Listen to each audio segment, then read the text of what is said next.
আজকে দুর্দান্ত স্বাদে কাশ্মীরি আমের আচার তৈরি হচ্ছে।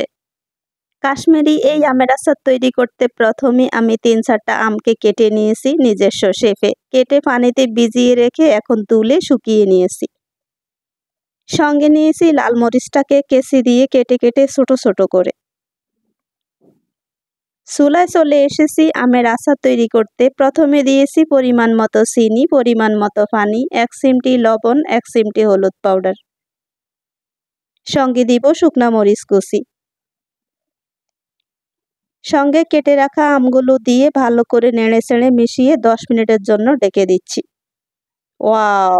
১০ মিনিট পরে দেখতেই পাচ্ছেন সেই ফাইনাল আমের আচারের লুকিংটা যেমন সুন্দর, খেতেও কিন্তু দুর্দান্ত স্বাদের এই আমের আচার। একবার বানিয়ে খেয়ে দেখবেন, ওফ! সেই স্বাদের আচার। ওয়াও! খেতে যাই। আল্লাহ হাফিজ।